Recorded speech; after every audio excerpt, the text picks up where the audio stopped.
I grew up in a Portland suburb where lawns were clipped short and fathers measured worth by the sons who would carry on their names. My father, Nathaniel Ward, fit that mold perfectly. He was a bank manager who spoke little but expected obedience. My mother, Marjorie, stayed home and smoothed over his sharpness with quiet smiles. She rarely argued, never challenged, and lived as though her only purpose was to keep the household running. My two older brothers seemed to shine under his gaze. Thomas, already a teenager when I was small, earned applause for his grades and leadership roles. Andrew, closer to me in age, received trophies and endless encouragement for his games on the soccer field.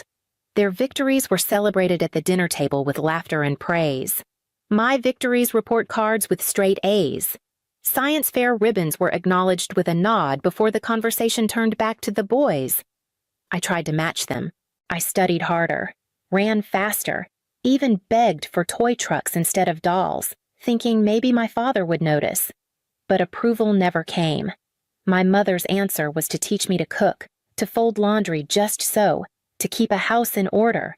These are skills that will make you valuable one day, she told me. Valuable to someone else. She meant.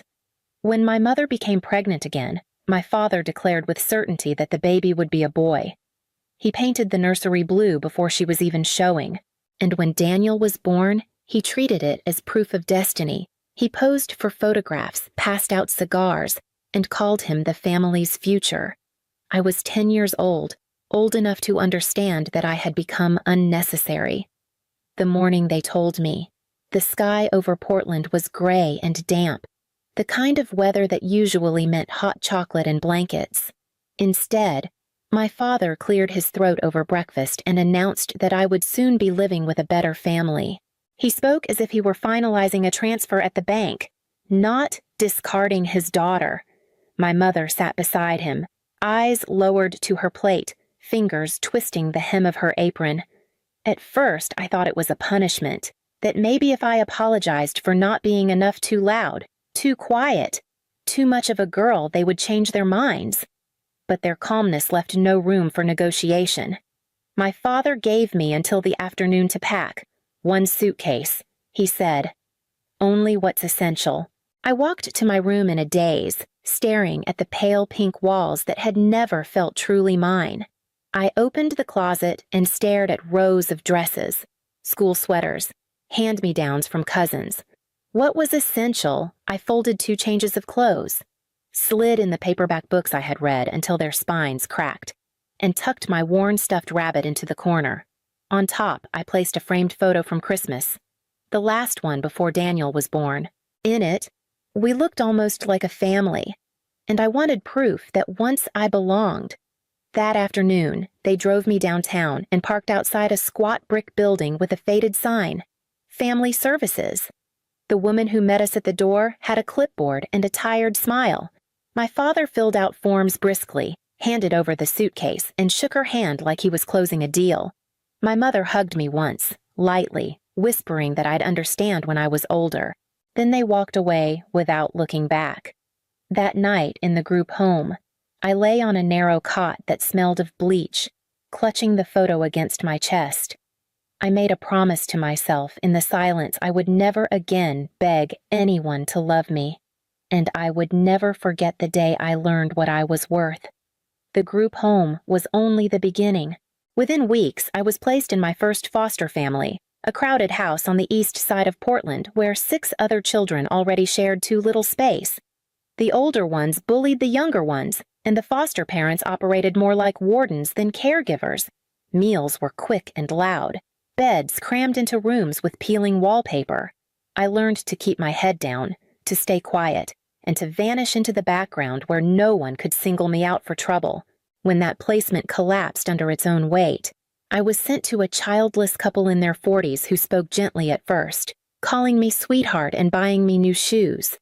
For a few weeks, I thought maybe this was what a family was supposed to feel like: warm dinners, questions about school, a softness in the air.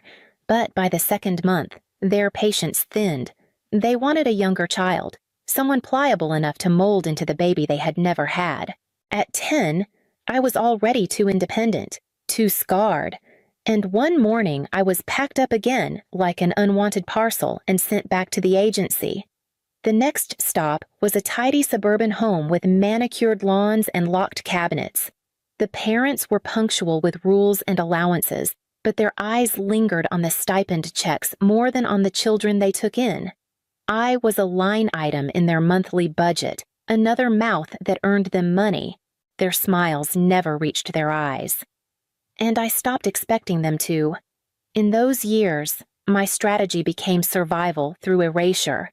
I folded into corners, filled notebooks with careful schoolwork, and avoided asking for anything beyond what was required. Teachers praised me for being studious, but none of them saw that my silence was not discipline. It was defense. The only one who seemed to notice was my social worker, Elena Torres. She arrived each month with a clipboard and sharp eyes that missed little. "You're bright, Celine," she told me once, leaning across the table in the agency office.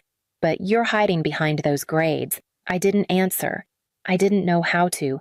And yet, part of me wondered what she saw that others did not, a question that lingered as she began to mention a man named James Calder. Elena told me about him one gray afternoon at the agency office. "His name is Jameson Calder," she said, tapping her pen against the folder she carried. "He lives just outside Portland, in a house with too much space for one man. He's 62, a widower, no children of his own. He wants to foster again." I nodded, unmoved. I'd heard promises like that before.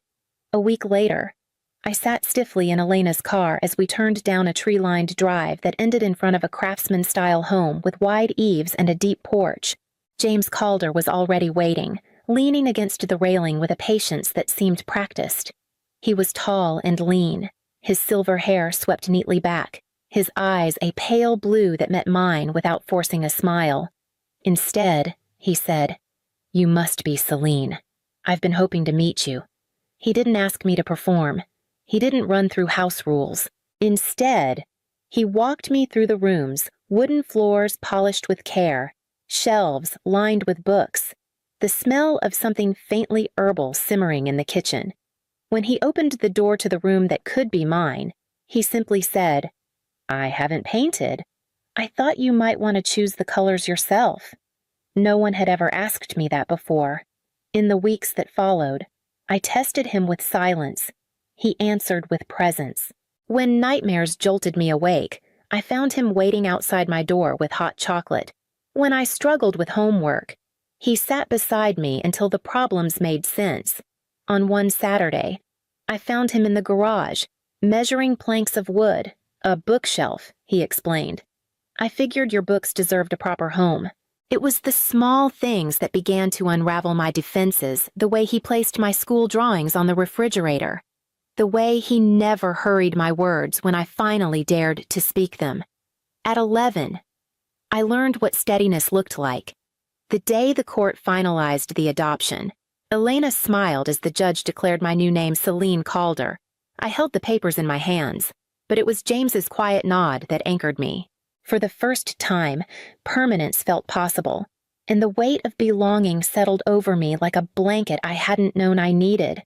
James had a way of opening the world to me without making it feel like a lesson. One Saturday, he drove us into the West Hills, and we walked through the grand halls of Pittock Mansion.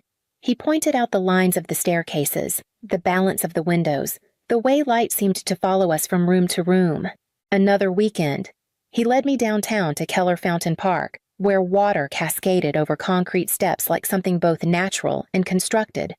Architecture, he told me, isn't just about walls. It's about shaping how people feel inside a space. Those trips planted something in me. I began sketching in notebooks, not just houses, but entire neighborhoods, inventing ways to make them warmer, safer, more alive. James bought me pencils and graph paper, never questioning whether I was serious. He simply encouraged me, as though he already knew where it would lead. High school tested me in different ways. I still carried the instinct to disappear. But slowly I learned how to stand my ground. Zoe Ramirez barged into my life in 10th grade, sliding into the seat next to me in the library and announcing we'd be partners for a history project. She was confident, outspoken, impossible to ignore. Somehow, she decided I was worth knowing, and against my own caution, I let her stay. For the first time, I had someone my age who asked about me not because they had to, but because they wanted to. Therapy helped too. Dr. Alice Monroe's office was filled with books and soft chairs, a place where silence wasn't punished. She guided me back through the years I tried to bury, reminding me that my parents' rejection said more about their limits than mine. Slowly, I started believing her. By senior year, the impossible happened: a letter from Cornell University's architecture program. Acceptance, printed in bold letters. James framed it and hung it in the living room, telling anyone who visited that his daughter was headed to New York. For the first time, the word future didn't frighten me. It felt like something I had already begun to build. By my early 30s, I had found my rhythm. My designs were no longer just sketches in notebooks, but structures standing tall across Portland community centers with walls of glass and courtyards where neighbors gathered. Awards came, articles in local papers, and invitations to speak at conferences. Yet every achievement felt incomplete unless I could share it with James. He remained my anchor, sitting in the front row at openings, his pride steady and quiet. It was during one of those celebrations that I noticed the change. He clapped, but his hands trembled slightly. Later, at dinner, he pushed food around his plate, his appetite gone. When I asked, he brushed it off with a joke about age catching up to him. Weeks later, the truth arrived like a thunderclap: stage 4 pancreatic cancer. The diagnosis shattered me, but James seemed almost calm. "We can't choose the length of the road," he said softly, "only how we walk it." He refused aggressive treatments that would steal what little time he had left. Instead, he chose home, and I chose to be his caretaker. Our house became a place of measured days. Mornings were filled with medication schedules and tea in the sunroom. Afternoons, we revisited photo albums, his stories weaving the past into something I could carry forward. In the evenings, when pain pressed hardest, I sat beside him and read aloud, my voice filling the silence that once frightened me as a child, but now felt like protection. Even as his body weakened, his mind remained sharp. He asked about my projects, urged me to keep building, reminded me that my work mattered. On one quiet night, when the rain tapped against the windows, he took my hand. His voice was barely a whisper, but the words carved themselves into me, "Build something that outlives us both." I stayed with him until the very end, holding his hand as his breathing slowed, telling him he had given me more than any blueprint ever could. When the silence finally came, it felt like the world had shifted, yet beneath the grief was a steady pulse of resolve, the beginning of a promise I would have to keep. The weeks after James's passing blurred together in a haze of condolences and paperwork.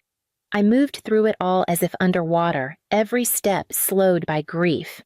When the lawyer called me to his office, I expected little more than formalities: his house, his savings, perhaps a few personal belongings.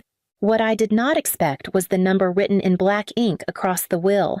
James had left everything to me. His modest home, his investments, the remnants of the business he had sold years before. Altogether, it amounted to over $27 million. For a long moment, I just stared at the figure, unable to reconcile it with the man who preferred flannel shirts and old gardening gloves. He had never lived lavishly.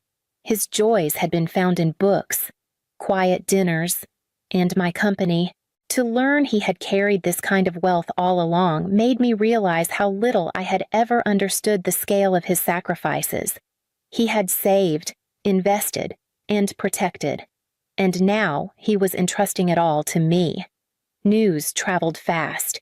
Within days, local papers ran the story, "Architect inherits Calder fortune." My face, pulled from some company website, appeared beside headlines I never asked for. Colleagues offered congratulations that sounded awkward, strangers treated me like a curiosity, and acquaintances hinted at new opportunities that suddenly felt tainted. At night, I lay awake in the quiet house, the walls heavier without James's presence. Wealth didn't soften the loss, it sharpened it. The money felt less like a gift and more like a responsibility, a weight pressing me to prove I was worthy of what he had built. I walked through his study one evening, running my fingers along the spines of books we had once read together. The fortune was his last lesson, I realized. He hadn't left me money to spend. He had left me the means to keep building, to honor the promise I had made at his bedside. It was then that the doorbell rang, its sound cutting sharply through the house, pulling me into a chapter I hadn't anticipated. 3 months after the headlines, I was beginning to find a rhythm again. I split my time between work and sorting through James's belongings, boxing what could be donated, keeping the pieces that still smelled faintly of him. The house was quieter than ever, but I was learning to breathe inside its silence. One rainy afternoon, the doorbell rang. Through the glass, I saw a man in his 60s, well-dressed but worn at the edges. When I opened the door, a crack. He spoke a name I hadn't heard in decades. "It's me, your father, Nathaniel Ward." The air left my lungs. He looked smaller than the giant I remembered, his frame slouched, his face lined deeply. Yet the arrogance lingered in the way he tried to step past me into the house. Behind him stood a younger man in a suit, briefcase in hand. Nathaniel offered a rehearsed smile. "I've been looking for you for years," he claimed. "When I read about your inheritance, I knew it was finally time to make things right. I didn't invite them in. I let him talk on the porch, his words tumbling out about regrets, mistakes, and how family should forgive. The lawyer cleared his throat and spoke of reconciliation and shared legacy. My hands tightened around the doorframe as I listened. It was not remorse. It was strategy. That night, I called a private investigator. If Nathaniel had reappeared after decades of silence, I wanted the truth. A week later, the report landed on my desk, gambling debts piled high.